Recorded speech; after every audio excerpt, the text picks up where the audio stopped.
कि सैमसंग ने जो है टाइटेनियम फ्रेम हटा दिया अपना और उसकी जगह एल्यूमिनियम फ्रेम डाल दिया। सैमसंग ने जो ये चीज़ किया है ना, ये एक तरीके से मुझे डाउनग्रेड फील होता है। आप क्यों ले रहे हो, आप लाइक एक 1 लाख का फ़ोन क्यों ले रहे हो? ताकि वो आपको प्रीमियम लुक दे, प्रीमियम फील करे। तो वो आपको वो फील नहीं देता है, बस वो आपको कंफर्ट फील देता है। तो डिस्प्ले में जो उन्होंने अभी प्राइवेसी डिस्प्ले लाई है, तो इसके ऊपर आपका क्या कहना है? तो बंदे क्या है, सामने वाला, जैसे मैं भी इंक्लूड, मैं कहीं ट्रैवल कर रहा हूँ तो मैं दूसरे के फ़ोन में झांकता हूँ कि वो क्या देख रहा है, ठीक है। तो ये अच्छा एक फीचर लेके आया है कि हाँ भाई, आपकी प्राइवेसी मेंटेन रहेगी। एक्सपीरियंस गेमिंग के मामले में तो बिल्कुल लुल है। सैमसंग ने बैटरी में अपग्रेडेशन बिल्कुल नहीं किया। आप S21 अल्ट्रा से देखते आ रहे हो कि 5000 mAh की बैटरी है। काफ़ी लोगों की शिकायत भी रहती है कि भाई अपग्रेड कर दो, अरे एटलीस्ट 6000 कर दो। तो फर्क क्या रहेगा एक प्रीमियम और एक लोअर सेगमेंट में? मैं हर साल वेट करता हूँ कि भाई इस वाले फ़ोन में तो अब नया एमएच आएगा, इंक्रीज करेंगे, चलो भाई। तो गाइज मैंने अभी जस्ट एक वीडियो बनाई थी सैमसंग S26 अल्ट्रा पर, और मैंने उसमें काफ़ी स्पेसिफिकेशन बताए थे S26 के बारे में। लेकिन एक बात ये भी बताई थी कि सैमसंग ने इस बार जो है ज़्यादा मेजर अपग्रेडेशन नहीं किए अपने फ़ोन्स में। बस एक जो है हाइप बन रही है, जो कि है प्राइवेसी डिस्प्ले के ऊपर। तो इसीलिए हम जो है रियलिटी चेक करने वाले हैं आज, और इसी रियलिटी चेक करने के लिए आज हमारे साथ जो है गर्मा गर्म सीट पर है अदनान। और हेलो अदनान। थैंक यू शारिफे for giving me this chance. Oh sorry, thank you Techmonk for giving me this chance. And सच में सीट बहुत ही गर्मा गर्म है। सो मेरा नाम अदनान है और मैं एक S24 अल्ट्रा यूज़र हूँ। अभी मैंने हाल ही फ़िलहाल में सेल में ही परचेज़ किया था, 3-4 महीने हो गए हैं। तो मैं थोड़ा सा अपना जितना भी मैंने यूज़ किया है 3 महीने, उसके ऑनेस्ट रिव्यू दूंगा आपको इसके अकॉर्डिंग। तो जैसा कि आपने अभी देखा कि अदनान जो है कोर S24 अल्ट्रा यूज़र है, और जो भी उनका एक्सपीरियंस रहेगा उसको हम लोग जो है S26 से कंपेयर भी करने वाले हैं कि क्या सच में S26 लेना चाहिए और या नहीं लेना चाहिए। जो भी है वो अदनान से हम पूछने वाले हैं आज। बहुत सारे क्वेश्चन हैं, आपके भी क्लियर होंगे और हमारे भी क्लियर होंगे। So let's get started. मेरा नाम शाहराफ है और आप देख रहे हैं टेकमोंक। तो पहला सवाल जो रहेगा हमारा अदनान से वो ये रहेगा कि सैमसंग ने जो है टाइटेनियम फ्रेम हटा दिया अपना और उसकी जगह एल्यूमिनियम फ्रेम डाल दिया है। तो इस पर आपका क्या कहना है? सैमसंग ने जो ये चीज़ किया है ना, ये एक तरीके से मुझे डाउनग्रेड फील होता है। बिकॉज जब मैं S24 अल्ट्रा यूज़ करता हूँ तो उसमें थोड़ा प्रीमियम लाइक फील आता है मुझे यूज़ करने में। बट जब जैसे मैं सैमसंग स्टोर में गया था हाल ही फ़िलहाल में, आई थिंक 2 दिन पहले मैं गया था ऐसी। तो अब मैंने ये देखा कि जो आप यूज़ करते हो, जब आप फ़ोन उठाते हो, एल्यूमिनियम फ्रेम वाला जो फ़ोन है वो एल्यूमिनियम फ्रेम में है, ठीक है। तो वो आपको बस कंफर्ट देता है, बट एज सच वो प्रीमियम फील नहीं देता। जैसे अगर आप कोई हाई सेगमेंट फ़ोन यूज़ कर रहे हो, ठीक है, आपको चाहिए, आप क्यों ले रहे हो, आप लाइक एक 1 लाख का फ़ोन क्यों ले रहे हो? ताकि वो आपको प्रीमियम लुक दे, प्रीमियम फील करे। तो वो आपको वो फील नहीं देता है, बस वो आपको कंफर्ट फील देता है। प्लस जो आपका S24 अल्ट्रा में ये एक एक्स्ट्रा है कि उसमें नोट लाइक आपको थोड़ा टच मिलता है। जैसे उसमें राउंड कर्व्स नहीं है, राउंड एजेस नहीं है, बट S26 अल्ट्रा में राउंड एजेस है। और काफ़ी यूजर्स ने, जैसे S25 अल्ट्रा में उन्होंने वहाँ से S25 अल्ट्रा से ही वो लेकर आए थे राउंड एजेस, अगर आपको पता होगा। तो उसमें काफ़ी यूजर्स से डिसअपॉइंट हुए थे। क्यों? क्योंकि एक तरीके से उन्होंने नोट लाइक फीचर ही हटा दिया है जो फ़ोन को और अच्छा बना रहा था। तो बस यही है। तो अदनान के कहने का मतलब ये है कि उसका जो बॉक्सी डिज़ाइन था वो काफ़ी नोट लाइक या प्रीमियम लुक और फील देता था हमें। हाँ, तो वो जो इन्होंने हटा के वो कंफर्टेबल की तरफ चले गए हैं। तो ये कहना है अदनान का। तो नेक्स्ट क्वेश्चन जो हमारा है वो डिस्प्ले की तरफ है। तो डिस्प्ले में जो उन्होंने अभी प्राइवेसी डिस्प्ले लाई है और उसके ऊपर काफ़ी हाइप भी बना है, लोगों ने उसे, बहुत लोगों ने पसंद किया, बहुत लोगों ने कहा है कि शायद इसकी ज़रूरत नहीं थी या जो भी है। तो इसके ऊपर आपका क्या कहना है? नहीं, मैं तो इसमें सैमसंग वालों को एक बोनस पॉइंट ही दूंगा कि उन्होंने प्राइवेसी डिस्प्ले इंट्रोड्यूस किया है।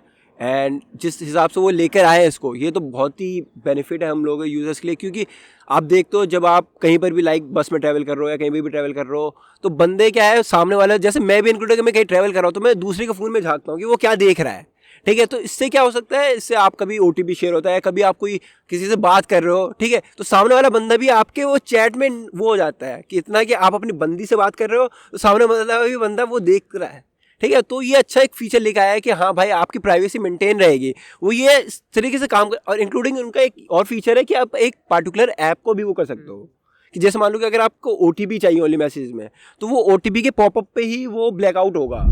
इतना अच्छा फीचर लेकर आया है, तो ये एक प्लस पॉइंट है। एक ये है कि जैसे S24 अल्ट्रा का जो डिस्प्ले है वो आप एंटी रिफ्लेक्टिव डिस्प्ले है।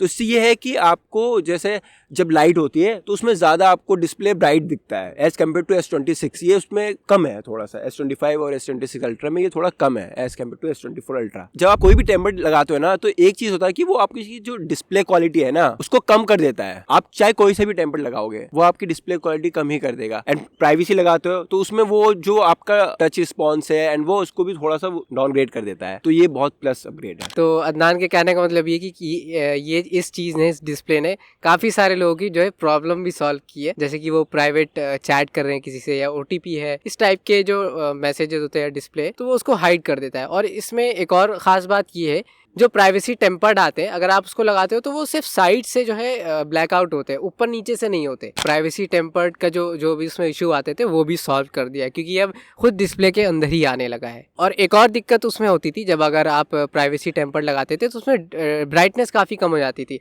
तो इसकी जो HBM मोड में जो ब्राइटनेस है वो 2600 है, मतलब आप रेगुलर यूज़ में इसको 2600 यूज़ कर सकते हो। लेकिन जो पीक ब्राइटनेस है वो इसकी 3000 है, जो कि 2600 से अपग्रेड करके की गई है। तो अगला क्वेश्चन जो हमारा अदनान से रहेगा कि सैमसंग वालों ने S Pen में कुछ चेंजेस किए। तो वो चेंजेस ये है कि ब्लूटूथ एक तो हटा दिया है उन्होंने, S24 में था और अब S26 में ब्लूटूथ नहीं है। और दूसरी बात ये है कि उसको हम लोग एक ही डायरेक्शन से इंसर्ट कर सकते हैं फ़ोन के अंदर। तो इसमें क्या प्रॉब्लम है, बेनिफिट क्या है, वो बताइए। तो जैसे कि शारफे ने बताया कि S Pen में बहुत सारे चेंजेस किए गए हैं। ब्लूटूथ वाला जो चेंजेस किया है वो S25 अल्ट्रा से कर दिया था इन्होंने, एंड काफ़ी यूज़र्स उससे बहुत डिसअपॉइंट भी हुए थे। क्यों?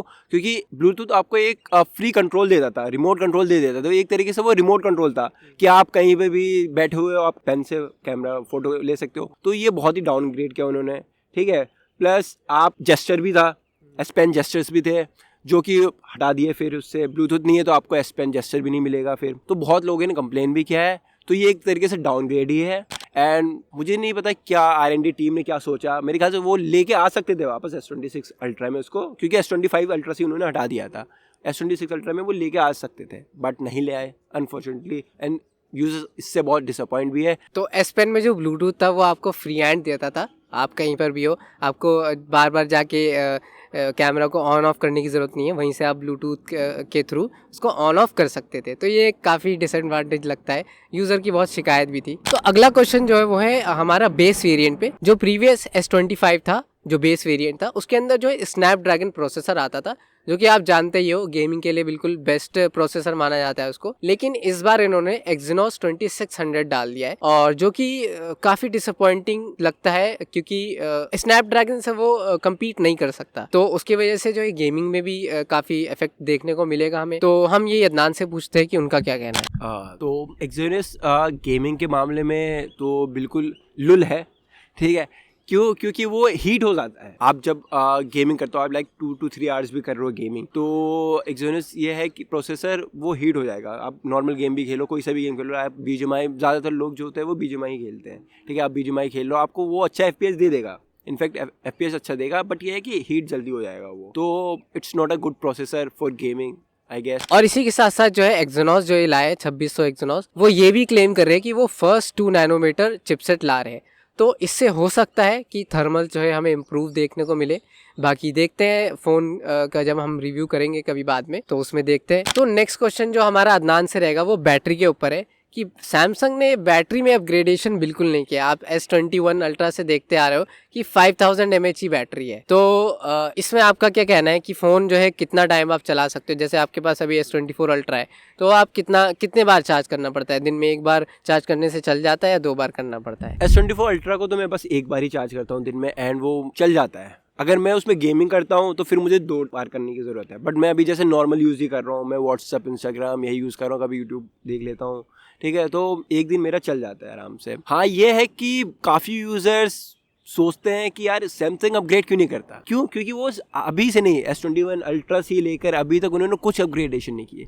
5000 mAh का 5000 mAh ही है। काफ़ी लोगों की शिकायत भी रहती है कि भाई अपग्रेड कर दो यार, एटलीस्ट 6000 कर दो। यहाँ तक कि आप अभी लोअर सेगमेंट फोन्स में भी देखो, 20,000 वाले में, 15,000 वाले इंक्लूडिंग, उसमें भी 5000 mAh की आती है। तो फ़र्क क्या रह गया एक प्रीमियम और एक लोअर सेगमेंट में? बट हाँ, इन्होंने एक चीज़ अपग्रेड किया है, उन्होंने चार्जिंग अपग्रेड, उन्होंने आई गेस 45 वॉट से करके 60 वॉट कर दिया उन्होंने। ये अपग्रेडेशन है कि आपको फास्ट चार्जिंग और मिल जाएगी। बट एमएच के मामले में तो बिल्कुल कोई अपग्रेडेशन, एक तरीके से ये डाउनग्रेड ही लगता है। मैं हर साल वेट करता हूँ कि भाई इस वाले फ़ोन में तो अब नया एमएच आएगा, इंक्रीज करेंगे। चलो भाई करने को तो 500 तो एमएच इंक्रीज कर दे, नहीं, बट वो 5000 के 5000, आई थिंक इनका लकी नंबर है 5000, तो इसलिए वो अपग्रेड नहीं करते। हो सकता है कि ये लकी नंबर हो 5000 mAh की। बाकी हम होप करते हैं कि नेक्स्ट ईयर ये कर दे, कम से कम 6000 तो होना चाहिए, क्योंकि आप जा रहे हो 1-1.5 लाख का फोन लेने और उसमें 5000 mAh की बैटरी मिल रही है। हाँ, ये भले अच्छा काम किया है उन्होंने कि 60 वॉट का चार्जर दे दिया है, जो कि अब फास्ट चार्ज होगा आपका। नेक्स्ट क्वेश्चन जो हमारा अदनान से वो कैमरा के रिगार्डिंग है। कैमरा में इन्होंने काफी मतलब अच्छे फीचर्स लाए, जैसे हॉरिजॉन्टल लॉक फीचर है, तो उसके ऊपर आपका क्या कहना है, या आपको कौन सा अच्छा लगा कि ये अपग्रेड किया इन्होंने, अच्छी चीज अपग्रेड की है? तो कैमरा के रिगार्डिंग यही रहेगा मेरा कि एज सच कैमरा इतना ज्यादा इंप्रूवमेंट नहीं हुआ है। यह है कि नाइट विजन हल्का सा इन्होंने इम्प्रूव कर दिया है, प्लस इन्होंने वाइडर कैमरा भी इम्प्रूव किया है, 12 मेगापिक्सल टू 50 मेगापिक्सल कर दिया आई गेस। तो क्रिएटर्स के लिए एक प्लस पॉइंट है। जो आपने बताया हॉराइजन लॉक, वो बहुत ही अच्छा फीचर है फॉर द क्रिएटर्स। वो अब बस एक ही एंगल से अगर उन शूट करें, अब वो चाहे अपना फ़ोन रोटेट भी कर दे, तो उनको स्टेबिलिटी बहुत अच्छे लेवल की मिलती है। तो क्रिएटर्स के लिए वो बहुत प्लस अपग्रेड है। बट इतना कुछ खास अपग्रेड नहीं है कैमरा के। मतलब अगर आप S24 अल्ट्रा भी देखें तो उसमें भी जो मेन कैमरा था वो 200 मेगापिक्सल था, एंड S25 अल्ट्रा में भी 200 मेगापिक्सल ही है, एंड S26 अल्ट्रा में भी 200 मेगापिक्सल है। आई गेस उनको थोड़ा सा और इम्प्रूवमेंट करना चाहिए कैमरा में, बट नेवरलेस कि क्रिएटर्स के लिए एक प्लस पॉइंट है कैमरा। जैसे अगर आप S24 अल्ट्रा है आपके पास, अल्ट्रा यूजर हो, S24 ultra, S25 ultra, and आप एक क्रिएटर हो, तो आई डोंट थिंक सो आपको चेंज करने की जरूरत है, आप उसी पर रहो। बट ये है कि आप कोई और फोन यूजर हो, किसी और कंपनी के फोन यूजर हो, आपको चेंज करना है, एक प्रीमियम फोन चाहिए आपको, तो आप जा सकते हो S20 से। आपका बजट है 1.5 लाख का, 1.5 लाख नहीं बट 1,30,000 का बजट है आपका, तो आप जा सकते हो उस रेंज में। क्रिएटर्स के लिए एक प्लस पॉइंट रहेगा। बट आप एक क्रिएटर नहीं हो, आपको चाहिए कि बस मुझे एक फोन चाहिए प्रीमियम जैसा, तो मैं कहूंगा कि आप S24 अल्ट्रा बाय करो, क्योंकि आपको अभी इस टाइम आई थिंक ऑफर्स के साथ 80,000 के करीब पड़ जाएगा, एंड फीचर्स बिल्कुल सेम रहेंगे S26 अल्ट्रा का, बस 1-2 अपग्रेडेशन है S26 अल्ट्रा में, और कुछ नहीं। तो कैमरा में भी अपग्रेड करने की जरूरत है। बाकी एक फीचर मैं बता देता हूँ, APV कोडेक करके एक फीचर आया है जो कि काफी अच्छा है। अगर आप 4K या 8K में वीडियो रिकॉर्ड करते हो तो उसको जो है कंप्रेस करके लो रिजोल्यूशन में स्टोर कर लेता है, फिर आपको जब भी हाई रिजोल्यूशन में चाहिए तो वो आप एक्सट्रैक्ट कर सकते हो उसको। तो ये काफ़ी अच्छा फीचर है फॉर क्रिएटर्स, तो ये काफ़ी काम आने वाला है, और ये एडिटिंग में भी काफ़ी अच्छा मतलब साबित होता है, प्लस पॉइंट है एडिटर्स के लिए। तो नेक्स्ट टॉपिक जो हमारा वो AI की तरफ है। सैमसंग का AI के बारे में हम लोग जानते हैं, काफ़ी ज़्यादा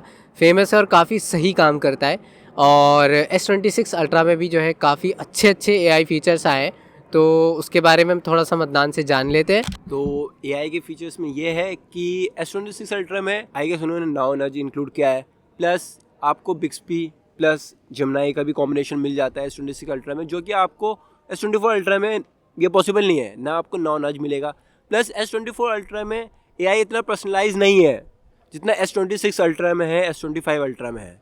तो अगर आपको एक AI अपग्रेडेशन चाहिए, आज की दुनिया तो AI में ही रहती है, इसमें तो कोई चौंकाने वाली बात तो है नहीं, तो आपको उसमें पूरा डूबना है तो हाँ, अगर आपको अपग्रेड करना है तो आप जा सकते हो S26 अल्ट्रा पे। बट अगर आपको मिनिमम यूज़ चाहिए AI का कि हाँ मुझे इतना पर्सनलाइज नहीं चाहिए, मिनिमम यूज़ चाहिए, तो आप डेफिनेटली S24 अल्ट्रा बाय कर सकते हो। और इसका एक मुझे बहुत अच्छा फीचर लगता है कि सैमसंग आपको खासकर S26 अल्ट्रा में ये ऑप्शन देता है कि आपको AI फीचर्स जो है क्लाउड पे यूज़ करने हैं या डिवाइस पे यूज़ करने हैं। तो इसमें होगा ये कि अगर आप डिवाइस पे यूज़ कर रहे हो तो सारा डेटा आपका जो AI का डेटा है वो सारा डिवाइस पर ही रहेगा, तो इसमें जो है डेटा प्राइवेसी आपकी मेंटेन रहेगी, और आपको चाहे तो आप क्लाउड पे करना यूज़ करना चाहते हो तो वहाँ यूज़ कर सकते हो। ये मुझे काफ़ी अच्छा फीचर लगा सैमसंग का। और इसी के साथ साथ आपको जो है सैमसंग जो है स्मार्ट असिस्ट भी देता है। जैसे मान लो आप किसी से चैट पे बात कर रहे हो, आपने उसको किसी इवेंट के बारे में बताया कि मैं इस इवेंट में गया था या इधर उधर गया था, तो वो गैलरी से आपके फ़ोटो उठा के आपको असिस्ट करेगा कि आपको ये फ़ोटो उसे भेजनी है, सेंड करनी है।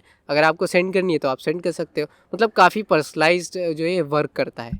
तो वैसे भी आप जानते ही हो कि सैमसंग AI बहुत ही अच्छा काम करता है, बहुत फेमस है। तो अब हम लोग एक अदनान से जो एक फाइनल कंक्लूजन ले लेते हैं कि किस टाइप के पीपल को ये फ़ोन ख़रीदना चाहिए, वो अदनान हमें बता देंगे।